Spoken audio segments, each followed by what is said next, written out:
Hi guys, good evening. So paano nga ba gumawa ng account sa Maxim para po makabook or order po sa Maxim? Ang Maxim guys is meron na pong bike delivery. In short is meron na po siyang habal or angkas po. At ang mura po niya guys ha. Pwede na po kayong pumunta sa gusto nyong lugar gamit po ang Maxim app. Basta mag-book lamang po kayo sa bike delivery. Kaya nga ito po tuturuan ko po kayo paano gumawa ng account at may free 300 pang coupon na magagamit nyo sa inyong new account. Kaya let's start. First po is punta po kayo sa Google Play. Then search nyo and i-download nyo po si Maxim app. Katapos yung ma-download si Maxim app is click mo natin yung open. And ito po ating first step.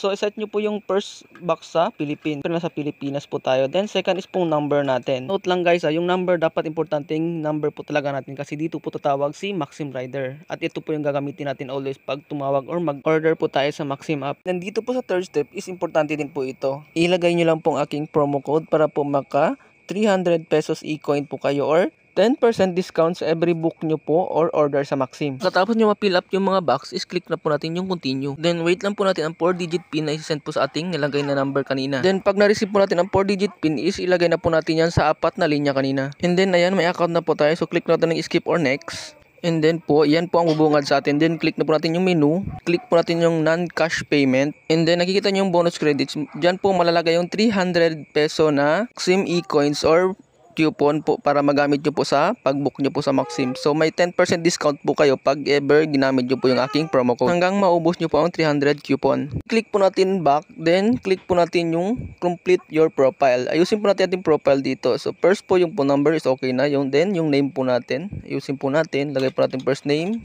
last name, and then yung ating middle name. Then click po natin yung okay. And next po ang ating gender. So click nyo lang po yung gender. Then specify nyo lang po kung male or female po kayo. So kung male po ako. Then next po is yung ating date of birth. So ayusin lang po natin. So ako 1990 April 4. And click po natin yung okay sa baba. Then lastly po yung ating email address. So click po natin yan. Then provide po natin ating email address at click po natin yung okay. Then click nyo lang yung agree to receive email kung gusto nyo po makareceive ng email sa galing po sa Maxim.